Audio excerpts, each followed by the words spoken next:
नमस्कार, मैं डॉक्टर पल्लवी किशन आपके लिए आज इस वीडियो के माध्यम से लेकर आई हूँ हमारे क्लासिकल डांस में जो संयुक्त मुद्राओं का प्रयोग किया जाता है उनके बारे में मैं आप लोगों को जानकारी बताने के लिए आई हूँ। मैंने पिछले एक वीडियो में आपको असंयुक्त मुद्राओं के बारे में बताया है। असंयुक्त मुद्राएं वो होती हैं जो एक हाथ से बनाई जाती है। संयुक्त मुद्राएं वो होती हैं जो दो हाथ के विनियोग से जब बनाई जाती है तब उसका अर्थ पूरा होता है। जो हस्त मुद्राएं रहती हैं उनको हस्ताभिनय भी कहा जाता है, यानी हाथों के द्वारा अभिनय करना। अभिनय केवल चेहरे या शरीर से नहीं होता है, मुद्राओं की अपनी एक भाषा होती है। जैसे अगर मैंने ये बनाया तो आप समझ जाएंगे कि ये सर्प बनाया है मैंने अगर ये बनाया है तो ये समझ में आता है कि ये धनुष चलाने का भाव है। अगर ये बनाया जाता है तो ये समझ में आता है ये आशीर्वाद देने की मुद्रा। इसका मतलब ये है कि मुद्राएं जो होती हैं उनकी अपनी एक भाषा होती है, उनकी अपनी एक लैंग्वेज होती है जो अपने आप में पूरे भावों को हमारे दर्शक तक पहुंचाती हैं। इसलिए एक डांसर के लिए हस्त मुद्राओं का प्रयोग समझना बहुत ज़रूरी होता है कि हम जो बताना चाह रहे हैं उसके लिए अप्रोप्रिएट हस्त मुद्रा का प्रयोग हमने किया है या नहीं किया है। कभी कभी गलत हस्त मुद्रा का प्रयोग करने से अर्थ का अनर्थ हो जाता है, इसलिए बहुत सावधानी से हस्त मुद्राओं का प्रयोग किया जाना चाहिए और उस प्रयोग करने के लिए उन हस्त मुद्राओं को समझना सबसे ज़्यादा ज़रूरी है। आज हम संयुक्त मुद्राओं के बारे में बात करेंगे। तो सबसे पहले अभिनय दर्पण जो कि आचार्य नंदिकेश्वर द्वारा लिखा गया है, उसमें जो श्लोक दिया हुआ है संयुक्त हस्त का, वो पूरा श्लोक मैं आपके सामने बोलकर और मुद्राओं को करके बताऊंगी। उसके बाद एक एक करके मैं मुद्राएं वापस बनाकर उनका किस प्रकार प्रयोग किया जाता है, कैसा उनका विनियोग होता है, उसके बारे में मैं आपको जानकारी दूंगी।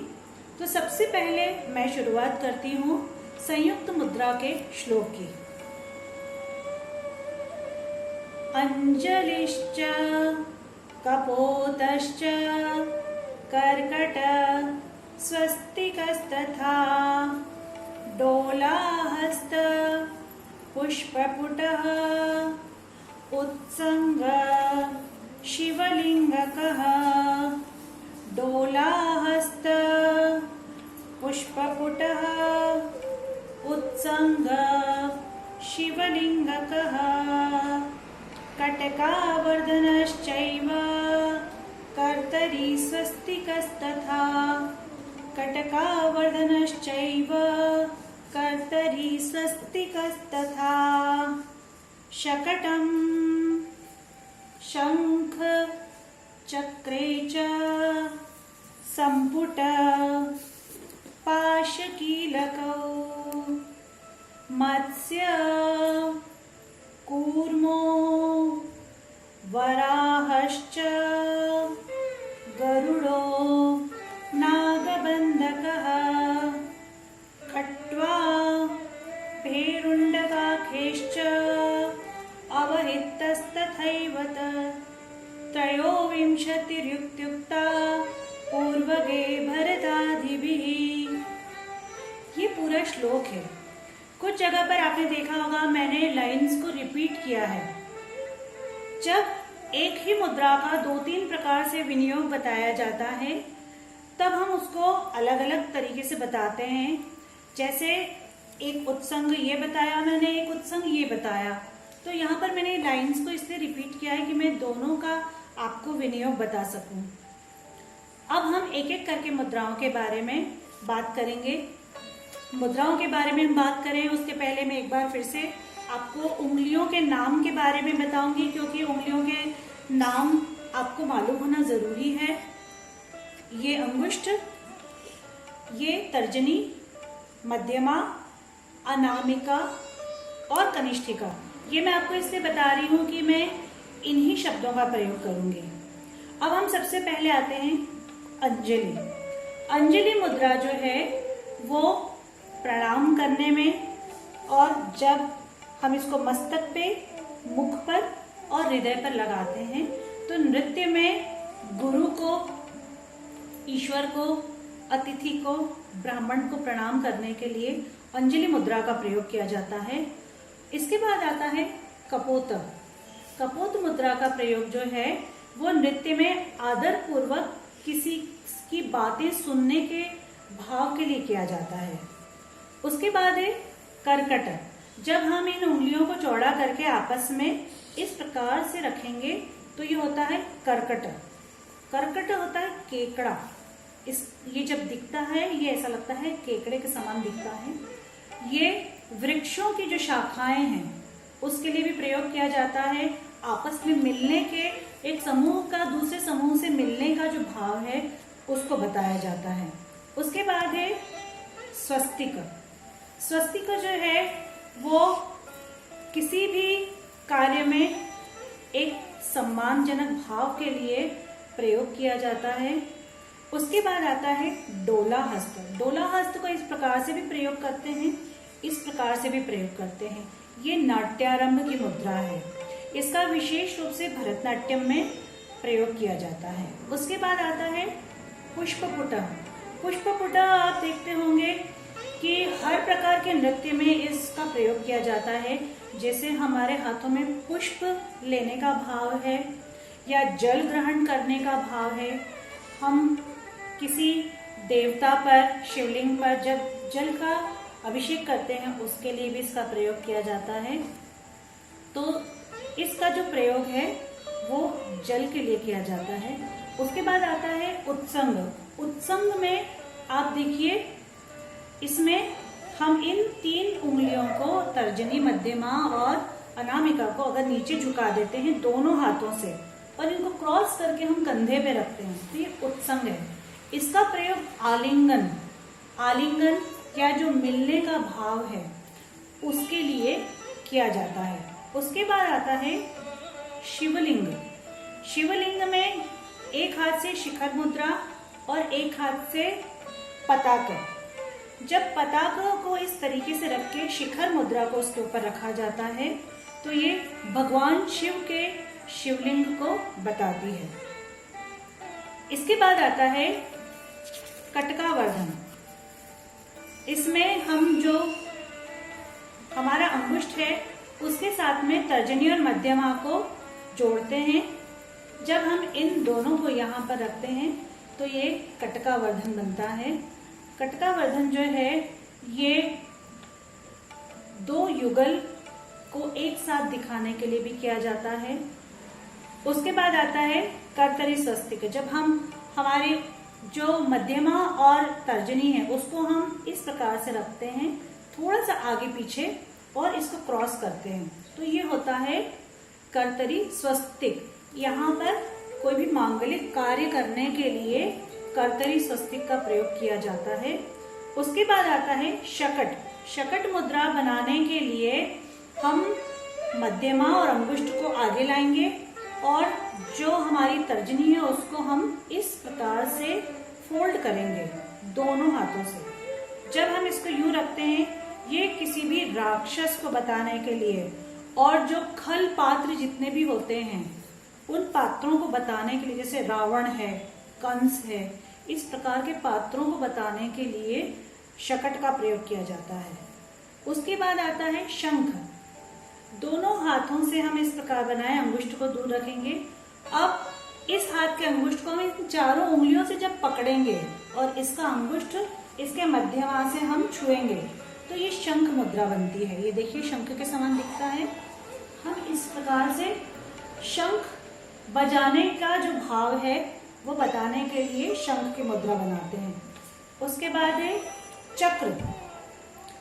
इन हस्तों को हथेली एक दूसरे की तरफ अगर छू कर बनाया जाता है तो ये चक्र है। चक्र का प्रयोग भी जो चक्र बताने के लिए सुदर्शन चक्र है या काल चक्र बताने के लिए किया जाता है। उसके बाद है संपुट। संपुट इस प्रकार से भी बनाया जाता है जब हम इन बीच की 3 उंगलियों को आगे झुकाते हैं और एक के ऊपर एक, जैसे डिब्बी का ढक्कन रखते हैं वैसे अगर हम रखते हैं तो ये होता है संपुट। संपुट यानी किसी चीज को छुपाना या किसी चीज को बंद करने का भाव, ये होता है संपुट। उसके बाद होता है पाश। हमारी जो दोनों तर्जनी है हम इसको थोड़ा सा झुकाएंगे और एक दूसरे के साथ इस प्रकार से अगर बांधेंगे तो ये होता है पाश। ये पाश का जो अर्थ है वो एक दूसरे से बैर या झगड़ा बताने के लिए भी होता है और श्रृंखला बताने के लिए भी होता है। पाश के बाद आता है कीलक। हमारी जो कनिष्ठिका है उसको हम इस प्रकार से अगर एक दूसरे से अटैच करेंगे, कीलक ये होता है प्रेम दर्शाने का। देखिए पाश जो है वो संघर्ष और झगड़ा दिखाने के लिए और कीलक जो है वो प्रेम दिखाने के लिए दर्शाया जाता है। तो पाश कीलक। उसके बाद होता है मत्स्य। हमारा तीनों जो बीच की उंगलियां उसको हम चिपकाएंगे, कनिष्ठिका और अंगुष्ठ को बाहर निकालेंगे और अब हम इन हाथों को एक पे रखेंगे। ये होता है मत्स्य। अगर इस प्रकार से हम चलाते हैं तो ये जैसे गतिमान मछली है ये बताई जाती है। तो ये मछली का भाव बताने के लिए, ये विशेष करके जैसे हमारे दशा अवतारों का वर्णन किया जाता है, देव हस्तों का वर्णन, तो ये मत्स्य अवतार का भी वर्णन होता है। तो मत्स्य है। मत्स्य के बाद है कूर्म। अब ये जो मत्स्य हमने बनाया है इसको जब एक दूसरे की हथेली पे हम रखेंगे और इन 3 उंगलियों को यहाँ से बंद करेंगे, 3 उंगलियों को यहाँ से बंद करेंगे। अब देखिए मेरी दोनों कनिष्ठिका और दोनों अंगुष्ठ बाहर निकले हुए हैं, ये होता है कूर्म। कूर्म का मतलब होता है कश्यप या कछुआ। तो कश्यप अवतार बताने के लिए या कछुए का भाव बताने के लिए इस मुद्रा का प्रयोग किया जाता है। कश्यप मुद्रा के बाद आती है वराह मुद्रा। यदि आपको दशावतार का ज्ञान है तो आपको मालूम होगा कि प्रथम अवतार मत्स्य, द्वितीय अवतार कूर्म और तीसरे जो अवतार हैं भगवान विष्णु के वो वराह अवतार बताए जाते हैं। तो वराह बताने के लिए हम इसी मुद्रा को जब एक पे एक रखेंगे तब ये होगा वराह अवतार। वराह के पश्चात आता है गरुड़। इन हाथों को हम अंगुष्ठ को हम बाहर निकालेंगे और फिर हम हाथ को क्रॉस करके इस प्रकार से ग्रिप बनाएंगे। अब देखने में लगता है कि ये पक्षी का भाव है, तो ये यहाँ से हम ऐसा लेकर आते हैं। ये पक्षी के उड़ने के लिए गरुड़ मुद्रा का प्रयोग किया जाता है। इसके बाद आता है नागबंध। दोनों हाथों से सर्प शीर्ष मुद्रा बना के जब हम क्रॉस करते हैं तो ये होता है नागबंध। नागबंध यानी 2 नागों का जोड़ा या समूह के लिए भी हम इसको प्रयोग कर सकते हैं। तो ये हुआ नागबंध। उसके बाद में आती है खटवा। खटवा में आप देखिए मध्यमा और अनामिका इन दोनों को हम आगे झुकाएंगे और उसको इस प्रकार से हम रखेंगे कि जैसे खटिया बच जाती है, 2 पैर इधर 2 पैर इधर, और हम अंगुष्ठ को इसके साथ चिपका लेंगे। ये जो है ये खटवा है। खटवा मुद्रा जो है वो खटिया या शयन के लिए प्रयोग किए जाने वाले बिस्तर या पलंग के लिए प्रयोग किया जाता है खटवा। उसके बाद आती है भेरुंड। ये जो है कपित्थ मुद्राएं हैं जिसमें मैंने ये 3 उंगलियों को ऐसा करके और अंगुष्ठ के ऊपर तर्जनी को रखा है और जब हम इसको क्रॉस करते हैं तो ये खटवा होता है। ये जो मुद्रा है ये पक्षियों का जोड़ा, कई प्रकार के पक्षी, चाहे शकुन पक्षी हो, चाहे कबूतर हो, चाहे अन्य कोई पक्षी हो, उनका जोड़ा बताने के लिए ये भेरुंड मुद्रा का प्रयोग किया जाता है। तो इस प्रकार से ये संयुक्त हस्त मुद्राएं मैंने आप लोगों को बताई है। कई प्रकार से इन संयुक्त मुद्राओं को, चूंकि कथक जो है वो बहुत खुला हुआ नृत्य है, उसमें थोड़ा थोड़ा परिवर्तन करके भी हस्त मुद्राओं को प्रयोग किया जाता है। तो प्रयोग की स्वतंत्रता अब अधिक हो गई है। जैसे जैसे हम मंच पर जाकर दूसरे घरानों की चीजें सीखने लगे हैं, दूसरी नृत्य शैलियों से कई चीजों को हमने अडॉप्ट किया है, वैसे वैसे इन हस्त मुद्राओं का महत्व भी बढ़ा है और इन हस्त मुद्राओं के प्रयोग में काफी कुछ स्वतंत्रता भी आई है।